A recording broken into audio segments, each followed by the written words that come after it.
The Marketing Results Club presents Paul Smith with thought leadership to improve your marketing results.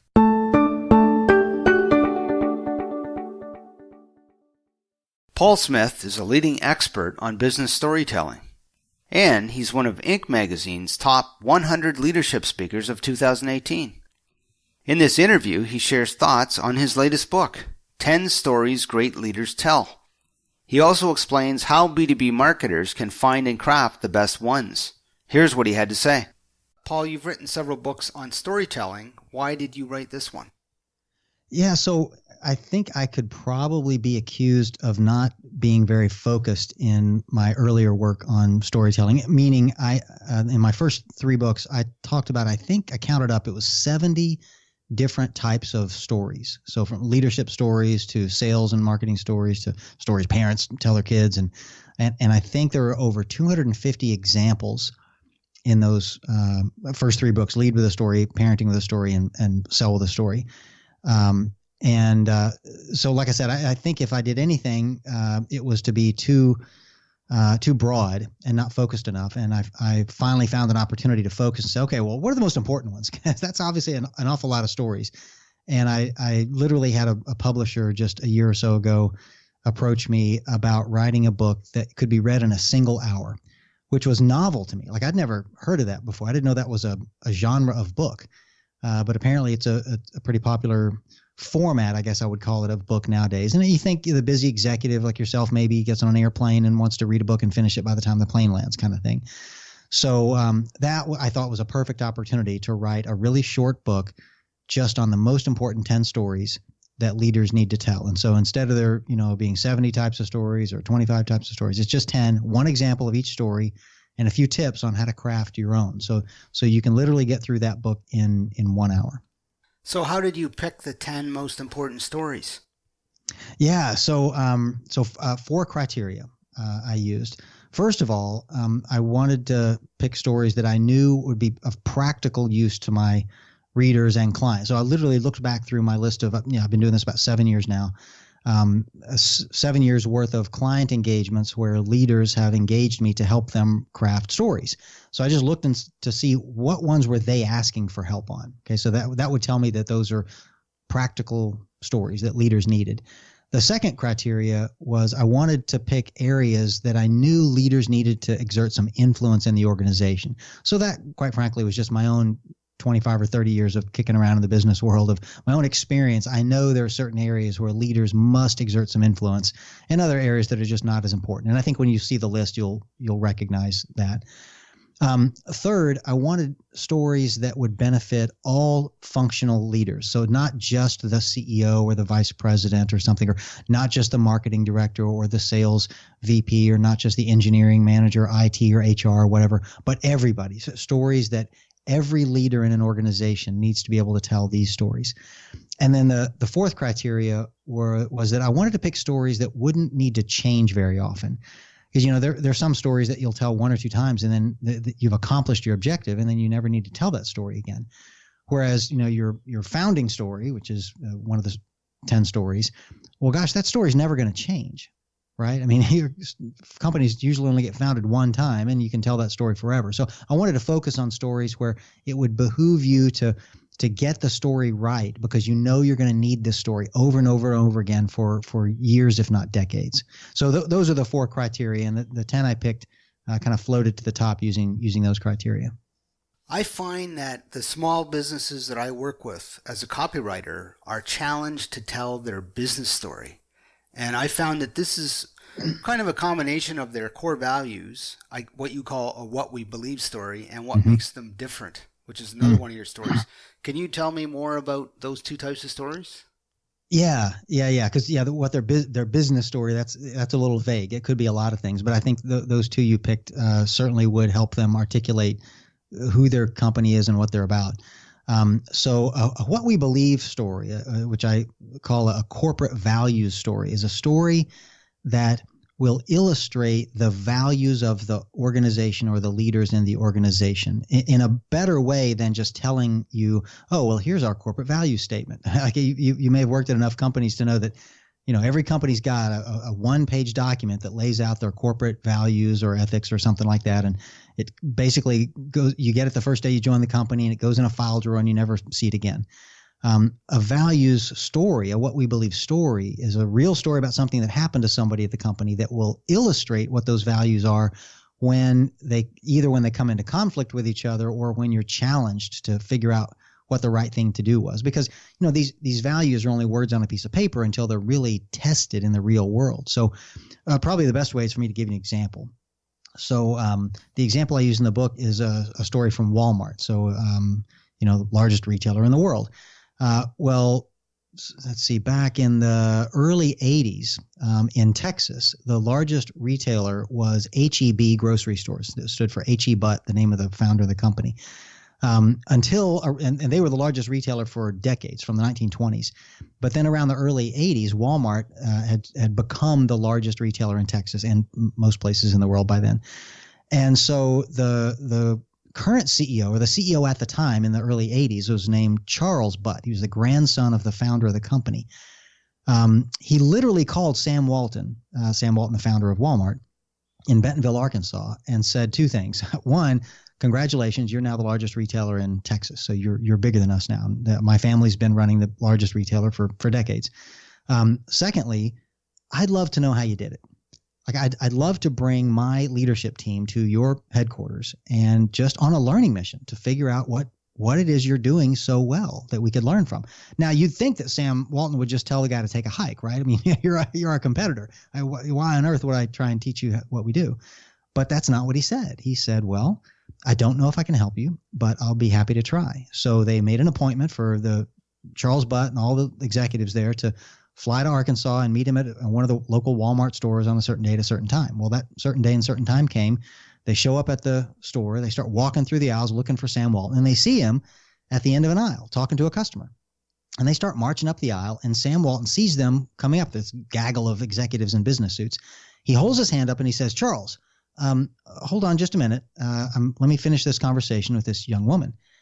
And he turns back around and he's talking to this young woman about ironing board covers. So he's literally showing her the different shapes and color patterns and price ranges of all these different ironing board covers. And eventually she picks one of them, puts it in the buggy, and kind of shoves off to the register. And he turns around to Charles Butt and in all serious excitement says, Charles, do you know how many worn out ironing board covers there are in this country? We're going to sell 1 million of them this month. Now, what can I teach you? And that's kind of the end of the story, because if you're paying attention, you've really learned a lot already. So I'll ask you, if you were a new hire at Walmart and they, on your first day on the job in Bentonville, Arkansas, and you're the marketing director there or something, and they told you that story, what values would you learn about Walmart from that story? Well, actually, when I launched my business, I got a part-time job and worked at Walmart. So I kind of know. Did they tell you that story? They didn't. They told me a lot of stories. They didn't tell me that specific story. Okay. But I can see, I would immediately think, okay, focus on one customer, deal with that customer, and don't rush, and then move on to the other customer and help them as best you can. All right. Anything else come to mind from that particular story? Customer service. Help the customer. Yeah. What did they tell you was number one at Walmart? Blank is number one. The customer. Right. That's Walmart's mantra. Maybe not when you were there, but it is today. So the customer's number one. And that's, I think, the main lesson you learned from that. Sam Walton had invited Charles Butt and his entire leadership team to fly hundreds of miles to meet with him at that store at that time. And when they showed up on time, he made them wait. He made them wait because he was dealing with one customer to sell her a $10 ironing board cover. But she was more important to the billionaire founder of the company than this gaggle of executives, highly paid executives who'd just flown, hundreds of miles to see him. He was demonstrating that the customer is number one. Now, I don't think he did that on purpose. He wasn't trying to create some learning experience for them. That's just who he was, that the customer is number one. So the point is, you share a story like that, and you can see in that a number of company values. First of all, the customer is number one. Second of all, what you said, deal with one customer at a time and make sure that they're happy. And I would just call that persistence. he did not stop talking to that young woman until she was satisfied with her choice and put it in the buggy and shoved off to the register. You could learn other things like the importance of knowing the details of your business. Like here, he's the CEO of the company. They sell tens of thousands of items, but he knew enough about the ironing board covers to help her in the aisle, right? And you could probably learn, when I ask people this in a workshop, they always come up with, a half a dozen or a dozen different company values. And that's kind of the point, is one good story can illustrate many company values far better than just the list of company values they probably gave you on your first day. So that's a what we believe story. Let me shift to the second part of your question. That's a good one. That's great. Yeah. Yeah. And every company's got them, or they should. Those things have happened around the company. You just need to capture them and craft them into a story and use them, share them with the rest of the organization while you're trying to deploy your company values, or instead of deploying that list or whatever. But so that's one. The other one you asked about was how we're different from our competitors story, I think. Is that right? That's right. Yeah. So the example I give there is about a guy named Sherrod Madison, who's the CEO of United Building Maintenance, which is a commercial cleaning company. So these are the folks that come in and, into your offices at night and clean. And so when he's calling on a new prospective client, he's got a sales pitch he goes through, but he also usually tells them a story about what he does when he gets a new client, because he always does the same thing. He said there's typically a 30-day transition period during which the old company's continuing to clean, and at the end of the 30 days, my company's going to take over. And he says during that 30 days, I always do the same thing. I sneak into the building at night, in the middle of the night, to watch how they're doing what they're doing. And sneak's probably too strong a word because he gets their permission to do it. But the point is, those employees are typically contract employees doing that work, and he's going to inherit them. They're going to work for him at the end of the month. So he wants to go in and see before he starts if they're well trained and properly equipped to do their job. So he said, for example, last month we took over the Verizon building contract in New Jersey. So it's 2:00 in the morning. I walk in and I find this guy vacuuming the carpets, and he's using the same kind of residential quality vacuum cleaner that I use at home. And he said, now you got to understand, those corridors are 12 feet wide and it's a half a mile around. He said it's going to take the guy over a month just to vacuum these carpets one time. Plus, and that it's not going to do a good job. And that machine's going to break down every week or so because it's just not made for that kind of a volume of usage. So when we took over, we put him into a triple wide, industrial grade vacuum machine that will do the job much faster and do a much better job. And that thing's going to last forever. He said, so I went to another floor and I found somebody shampooing the carpets. And he said, it's kind of the same thing. He's using the same kind of squeeze bottle, walk behind shampooer that I use at home. And it's the same problem. It's not going to work very well. It's going to break down. It's going to take forever. He said, so when we took over, we put him into one of those commercial grade riding shampooers, he said, which again, will do the job in a fraction of the time, does a much more quality job, and it gets the guy off his feet. Right, he's riding around on this thing, sitting on it. So that means I have fewer workman's comp issues, which means my client has fewer workman's comp issues. He said, but the last thing I wanted to do was to see how they were dusting the offices. So I went to another floor, found the offices, and I looked on top of all the file cabinets. And I saw the same thing on top of all of them. And here's what it was. It was a half a moon swiped out on top. And he said, I knew exactly what that means, and you probably do too. He said, those cabinets are standard 5.5 feet tall. He said, I bet you some of the people cleaning them are less than that tall. And he walked around enough to find some people to kind of confirm that was the case. And he said, so it's not that they were just lazy and they weren't doing a good job. They literally weren't tall enough to reach the back of those 5.5 foot tall, 3 foot deep cabinets. And he said, and that's what leaves that little half moon kind of swiped out on top. And he said, the truth is, they'd be better off not dusting it at all, because it's the contrast between the dusty part and the clean part that makes it obvious that it's not being cleaned properly. He said, so when we took over, we just gave them all these little plastic 18-inch cheap extension wands for their dust cloth so they could reach the back. Problem solved. So he tells that story to a prospective new client to illustrate the 3 reasons why his company is different from their competitors, right? They use triple wide industrial grade vacuumers. They use commercial grade and riding shampooers, and they use these little 18-inch extension wands. Now, he could just tell his prospect that here are the 3 reasons why we're better than our competitors.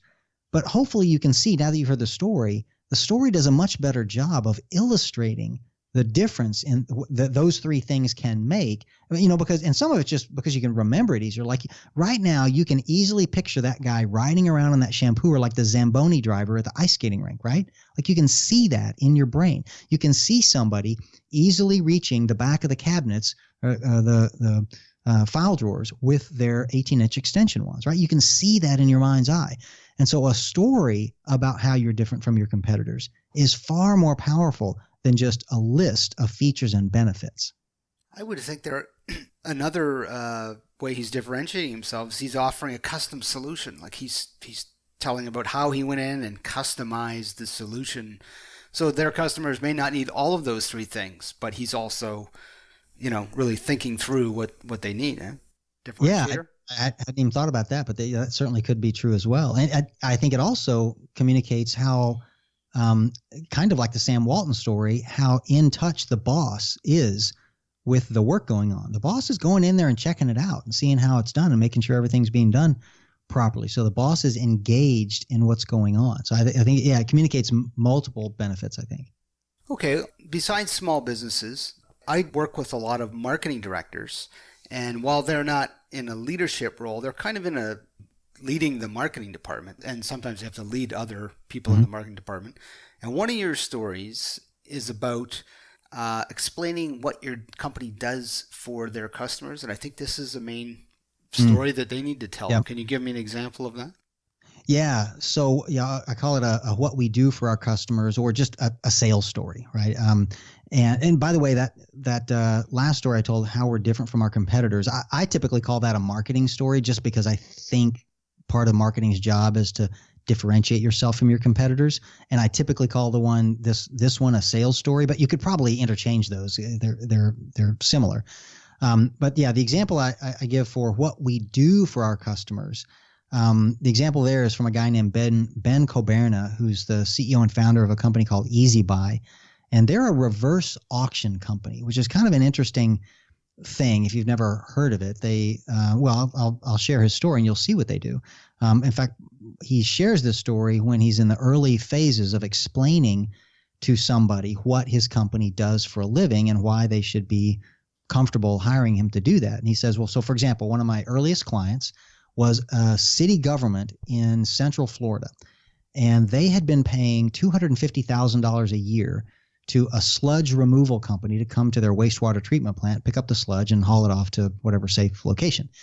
And they wanted to save money. They thought, that's a lot of money. Let's see if we can save some money. So they hired his company to do a reverse auction to find a sludge removal company that would do it for less money. So he said, so the way we run these auctions, we go find a bunch of companies that do sludge removal. We invite them to a pre-bid meeting where we're going to explain how the reverse auction is going to work.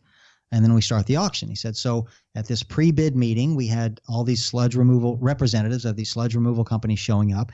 And one of them, of course, was the incumbent, right? The guy who runs the company, owns the company, who's been getting paid $250,000 to remove the sludge for the last many years. And he said, when this guy walked in the room, he was livid. He walked in yelling and screaming. He brought a lawyer with him. He was yelling at us. He said, this is illegal. You can't do this. It's un-American. The guy, he said at one point, he threw a chair across the room. I mean, he was just inconsolable angry because he realizes he's about to get some money taken out of his pocket by this process, right? And they said, well, eventually we got the guy settled down and explained how the whole process was going to work and got the auction started. Well, the first bid this guy puts in, of course, is for $250,000 because that's what he's been getting paid. Well, pretty quickly somebody puts in a bid lower than that. So this guy lowers his bid to, $240 and $220 and $200 and then $150. Well, the next bid he put in was for $0. And they okay, well, that's obviously a mistake. So they pause the auction. Everybody's been sent back off to their offices to do these things. So they call the guy on the phone and they say, hey, look, somebody at your company made a mistake. You put in a $0 bid. So what we've done, we pause the auction. I'm going to give you a few minutes to go in and put in the bid you intended, and then we'll turn it back on. And the guy said, well, that won't be necessary. He said, that wasn't a mistake. I put that bid in on purpose. They were like, what? That makes no sense at all. Why would you bid $0? And he said, look, I've been selling that sludge to local farmers to use as fertilizer for 20 years. I'll just come pick it up for free. And that's what they've been doing ever since, right? So he obviously won the bid. So Ben tells that story to new prospects to, first of all, to help them understand what a reverse auction even means, right? Okay, so now you get from the story how the process works. But he also tells them that story. It's a super great success story, right? They literally saved the company 100% of the cost of what they were doing on this, which of course would rarely happen, but it's a great success story. But the third reason he tells the story is that it illustrates how to get beyond an objection that many of his prospects have, which is this. They say, if I do this, my suppliers are going to be mad at me, right? Just like that guy, was mad at his supplier, because nobody wants to go through this process because they know they're going to end up making less money. And so he tells that story to relieve them of that burden, because at the end of it, he can say, look, of course your suppliers are going to get mad when you do this, but they're not going to get mad at you. They're going to get mad at me, Ben Coberna. I was the guy in the room that they were yelling at. You're not even in the room. All right. So that's part of what we do for you, is we save you lots of money. And anybody that gets angry, they're going to yell at us, right? So they don't deal with you anymore. So anyway, that's an example of what we do for our customer stories, to illustrate in kind of plain language and very simple language and in a story context, so you can see very concretely what a company does for somebody else, especially if it's complicated and hard to understand. Yeah, it sounds like that one was complicated. Yeah. Like the first time I ever heard of it, reverse auction, I'm not even sure what that would mean, right? You need that explained to you with a story. Is there a way that a small business owner, like a leader, someone who's leading a company, or a marketing director would find these stories in their company? Yeah, so a number of ways, but you should start with a wish list of stories that you want. And that was part of the idea behind the book is, if I, out of the dozens and dozens of types of stories I think leaders need, here are the most important 10. So this ought to be the start to your wish list. These are the 10 stories that I think you should start out looking for. You should probably add to it eventually, but it's a good starting place. And the places to look to find them, it starts with your own history. Like, ask yourself, have any of these things ever happened to me? And in each of the chapters, there's one chapter on each of these stories, there are specific questions at the end that you can ask yourself, to help you find these stories. But you're looking in your own past. You're asking your peers at the company. Show them your wish list. Here are the 3 most important stories I need to work on. Do you have any stories about things like this? You're going to want to interview some of your best customers. So for the sales story, like we just told, a way to get that is look at your best customers, the customers who love you the most, who use you as often as they can, who spend the most money with you. Interview those people and find out their success stories of how they've really benefited from whatever it is that you sell them. Those are the stories you're gonna want to tell. When you're talking about a recruiting story, well, you're gonna look at the employees who work there and find the great stories from them. Why did you come join the company? Have you ever thought about leaving and chose not to? Tell us about that decision. Why did you decide to stay? Those will become great stories for, in that case, a recruiting story. So each of the 10 has a different place you'd go look for the stories, but that's all kind of spelled out in the book, how to find them. Any more tips on how to craft them well? Yeah, and that's actually been the focus of most of my other books is, you can go really deep into, well, what's the structure of a story and how do you create emotional engagement? How do you create a surprise ending, and how long should the stories be? And that's actually most of what I do with my training clients is I'm teaching them that, and we're going through a full day workshop and creating stories along the way. But if I could give you one tip here, it would be to have the right structure behind your stories. And the way to have the right structure is to make sure that you're answering the right questions in the right order. And I'll just give them to you. So there are 8 questions that your story needs to answer, and in this order. And here they are. Number 1, why should I bother listening to this story? Right? You gotta answer that question first. And like literally in the first 10 or 15 seconds, you need to give them a reason why they should listen to your story. But once you've done that, then you need to you've earned the right to answer the next 5 questions. Where and when did it take place? Who's the main character and what did they want? What was the problem or opportunity they ran into? What did they do about it? And how did it turn out in the end? Right? Now, that should feel like the natural flow of a story, and it is. But if you're doing the math, that's only 6, so there are 2 more. What did you learn from the story? And what do you think I should go do now? That's your opportunity to make a recommendation once they've heard your story. So if you can just answer those 8 questions, a story will emerge kind of in a natural flow of what a story should sound like. Now you need to have an event that you're trying to tell a story about. But if you tell the story by answering those 8 questions, your story will already be in a pretty good structure to start with. Thanks for listening to this interview for the Marketing Results Club podcast. Subscribe to our newsletter for updates, and if you have an opinion on the latest trend or a success story to share, or you'd like to compete for the B2B Marketing Results Award, please visit marketingresults.club for details. By the way, I'm Derek Little, freelance B2B copywriter at trailblazerwriting.com. I provide results-driven copy for software firms selling to enterprise clients. For tips on improving your copy, check out my book on Amazon.com. The B2B Marketer's Journey, How to Generate More Leads with High-Performance B2B Copywriting.